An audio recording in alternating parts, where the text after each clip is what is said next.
Several hundred years into the future, man has achieved interplanetary space travel. They looked to colonize one of Jupiter's moons, but the surface was far too irradiated for human life, so they dug down into the ice. Under the ice surface, they would establish themselves in a vast ocean, trading spaceships for submarines and a star-filled sky for a star-crossed wasteland. An alien realm where your steel coffin does little to protect you from the dangers of this world. The indigenous species' claws and teeth, marauders and pirates' guns and blades, and after succumbing to the Volanoceps calyx parasite, your own crew. Even the water itself. Should you be caught in the deep without a high-pressure diving suit, the weight of the water will collapse your lungs and crush your bones, something referred to as barotrauma.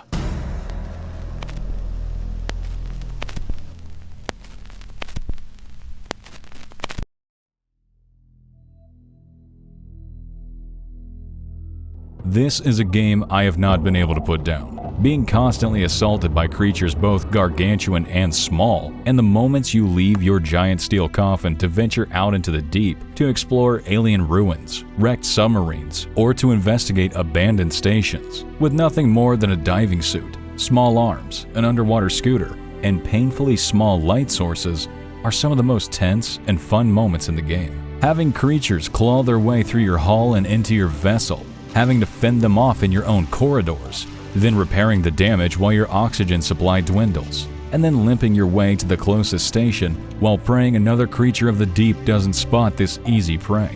It's not all action all the time. There's plenty of downtime while you're exploring settlement stations, crafting, and navigating your way through the clunky mess that is the inventory system. We'll be going over most of it in this video. But before we get into it, I've got a quick announcement. We've finally made a Discord server. It's new, so some things will be subject to change and we'll be adding in stuff as we go.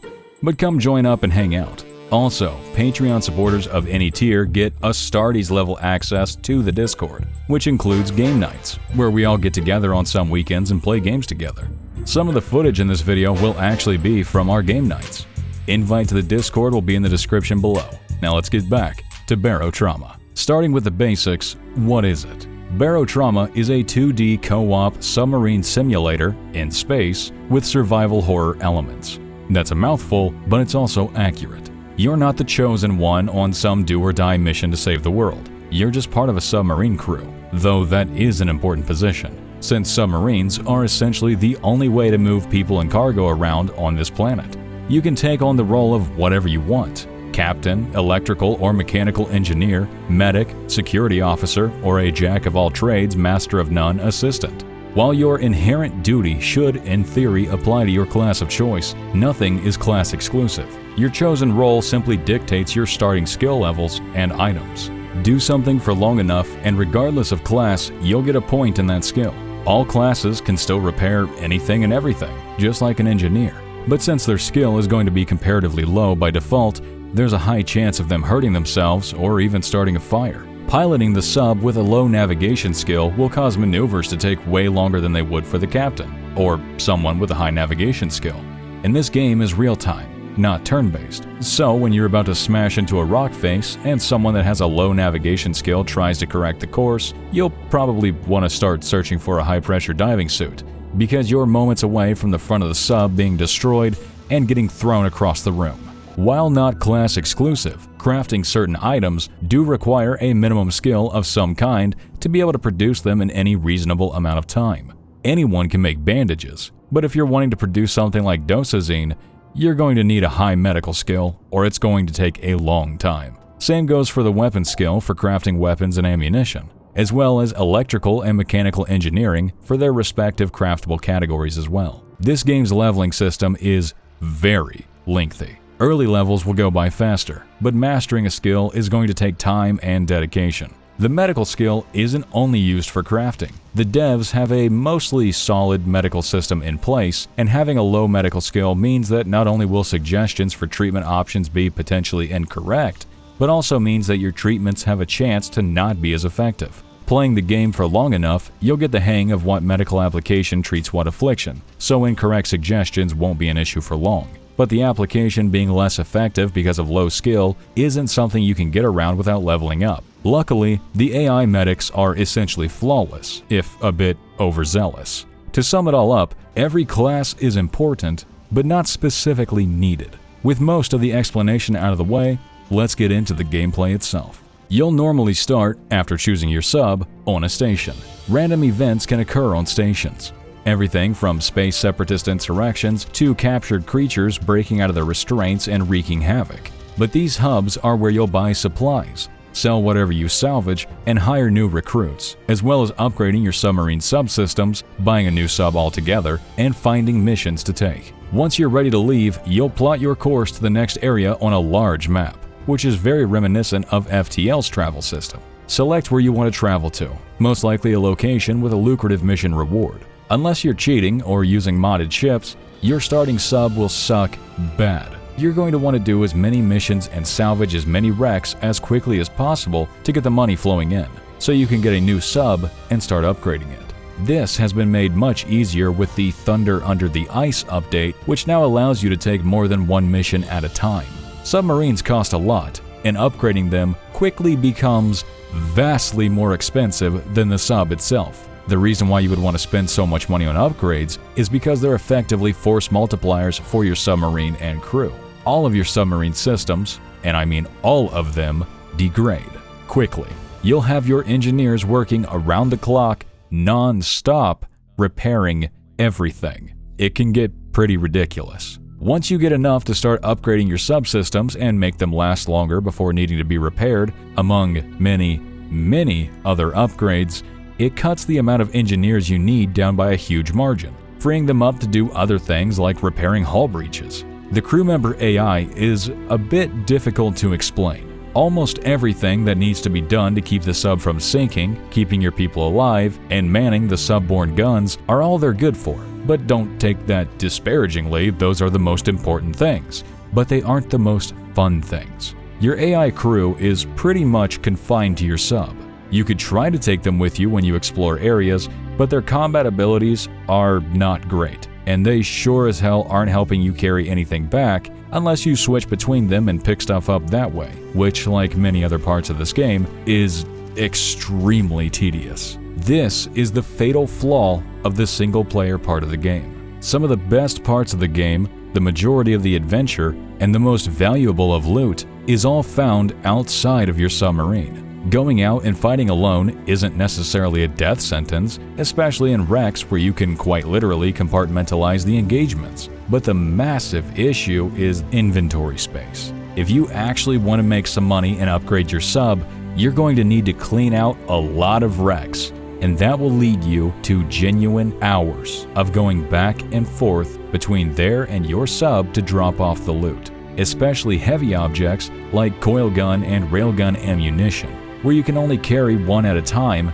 and they require both hands, so you can't use your underwater scooter to speed up the A to B travel.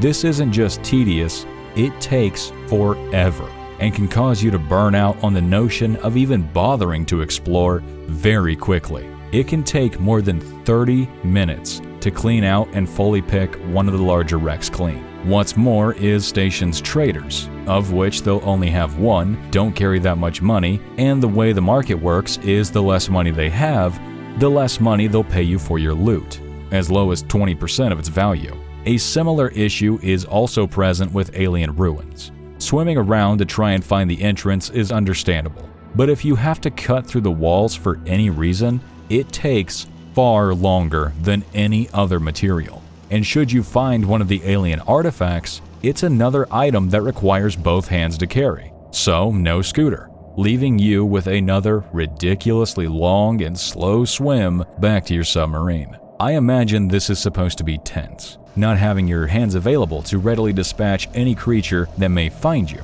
And maybe for some people it is. But for me, after just a handful of journeys through alien ruins, I can confidently and honestly say, I'll never bother doing it in the single player ever again.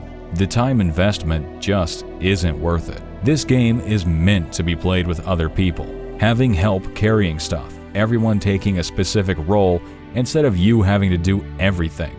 It's not only more fun in general, it takes a lot of the tedium away. making it easier to enjoy the game and actually have a good experience when exploring and looting. That's not to say the single player can't be enjoyable.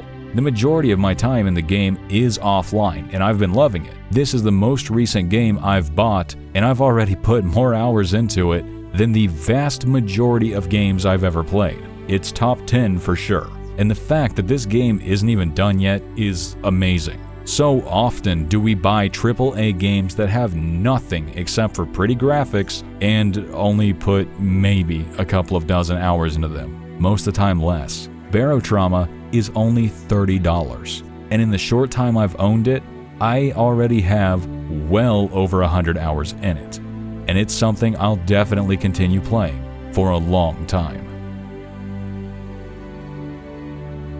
The creatures in this game are the perfect blend of creepy, crawly, and dangerous. Each of them have their own personalities, with some of them being docile but inquisitive, like the Watchers. They're fascinated with humans and their activities, but their giant red eye has the tendency to drive sailors mad that will cause you to see things that aren't really there.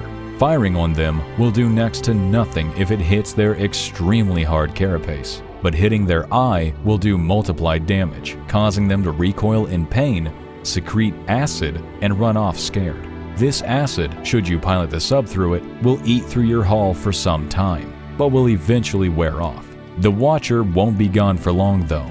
They're far too curious to leave their fascination with humans alone. The creepiest of Barotrauma's carnivorous creatures is easily the Thalamus. This botanical entity infests shipwrecks, taking control of its weapons and mutating a few of its own. You'll probably be able to tell pretty quickly when you're floating by a Thalamus-infested wreck, because once you're close enough, it'll shoot one of its tentacles out, piercing your hull and grabbing hold of your ship in a grip so tight that it's next to impossible to break free without either piercing ammunition or leaving your sub and boarding the infested wreck to destroy the Thalamus brain, while avoiding the weapon systems and Thalamus-borne defenses, like leukocytes, small algae-resembling organisms that can easily eat through your hull and kill your crew by inflicting paralysis and stopping their heart with internal damage. Even killing one may still inflict life-threatening damage, as when they die, they explode.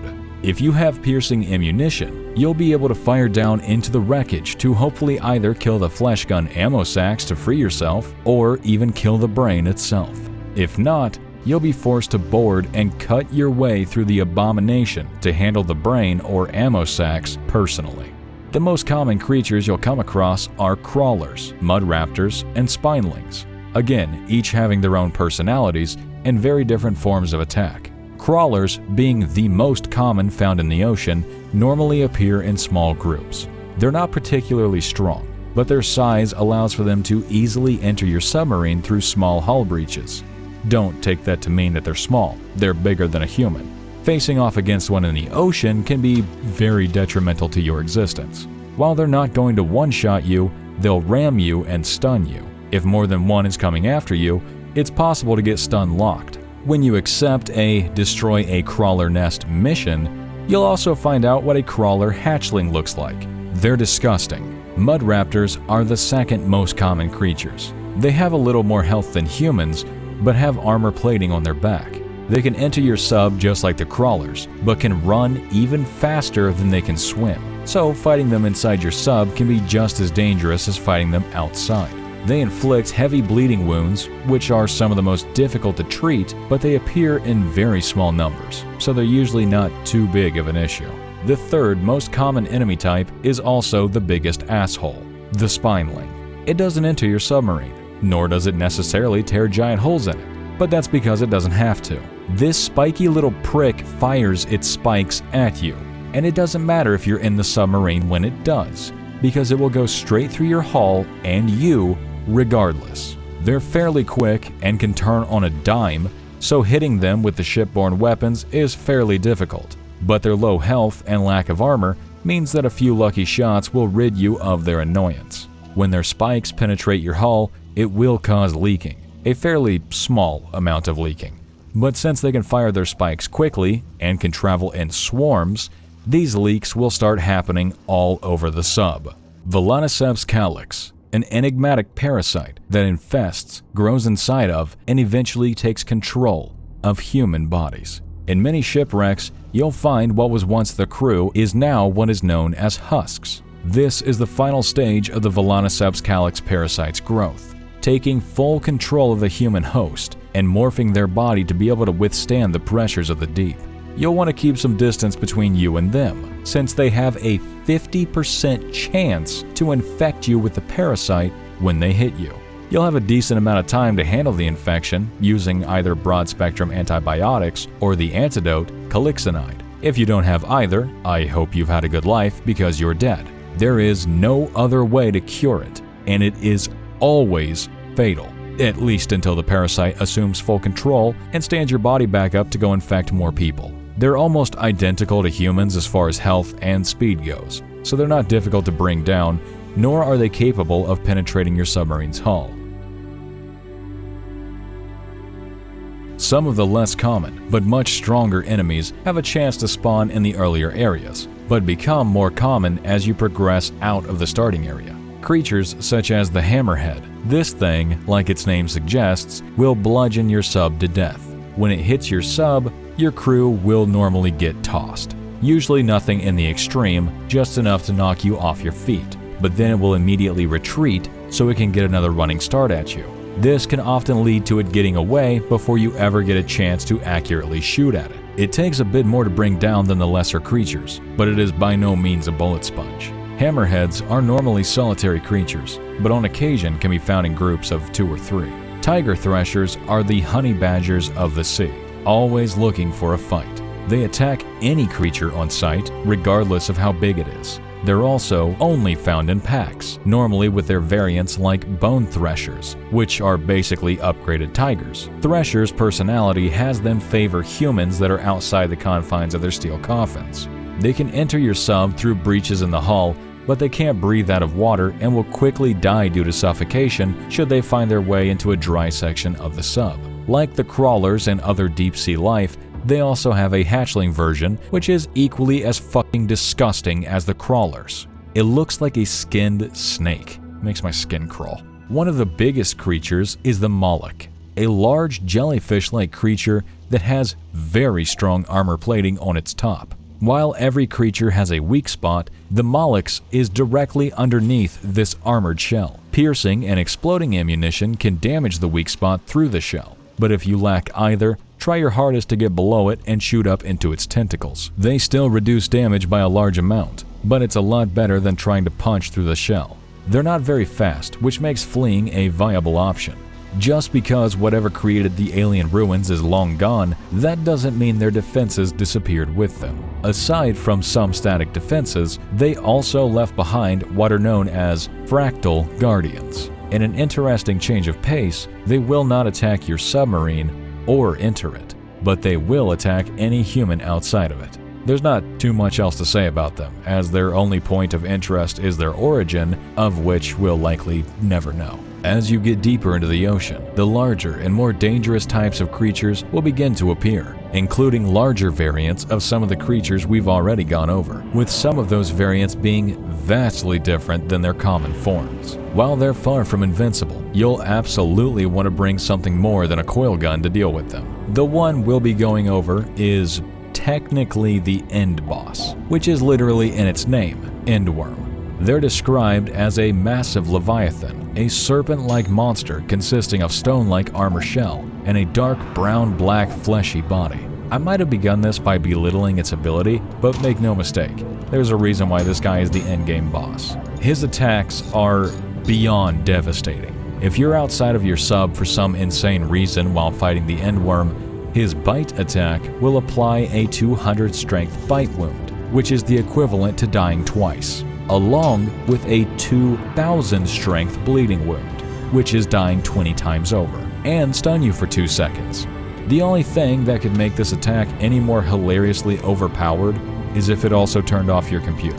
However, that's his attack on humans. His attack on submarines do massive forget about armor damage that also have a huge AoE, along with a 5-second stun for anyone caught in the radius. This beast has 10,000 health so it already takes a ridiculously long time to kill it, which means any moment spent not shooting at it is a bad thing. His weak spot is right inside his mouth. Hitting the weak spot still applies 3 times the normal damage amount of bleeding, which might sound huge, but against something with 100 times more health than you, it's really not that much. It is significantly more than hitting him anywhere else though, as his armor makes him entirely immune to bleed damage, as well as blocking 90% of all other damage. It is possible to chew through his armor and cut him in half, which is probably what you'll end up doing since you only have moments to get shots off on his weak spot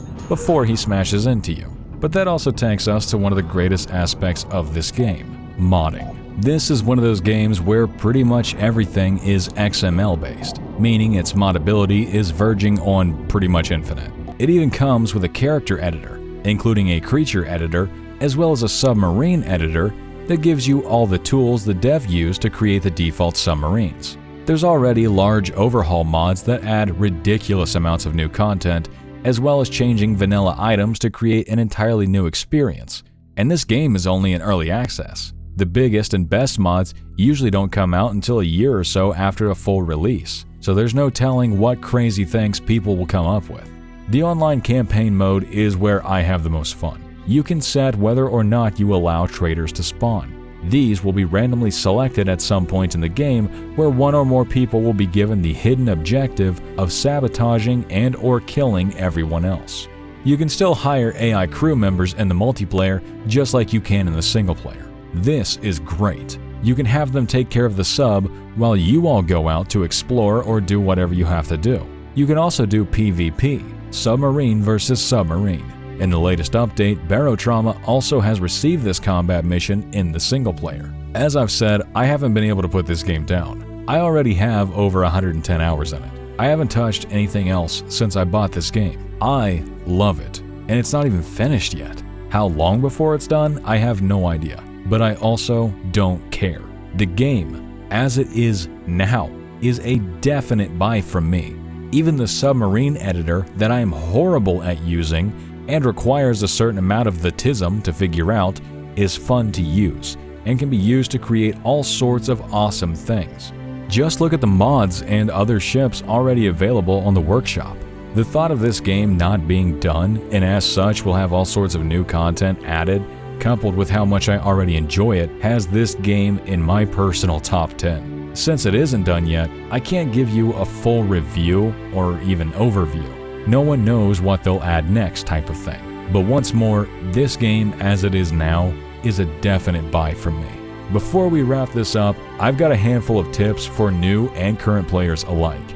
The UI is comically large, and because of this, you can only see a few of your crew in the list at a time. Go to Settings, Gameplay and UI, turn the HUD scale down to 75%. Adjust the inventory and text scale to your preference. I would recommend the text scale being turned down to at least 90%, else the names of your crew can overlap their orders.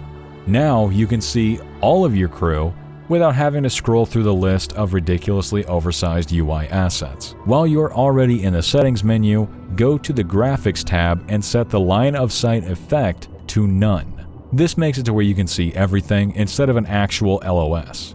Also, learn the numbers for the commands so you don't have to navigate through the AI's pie menu.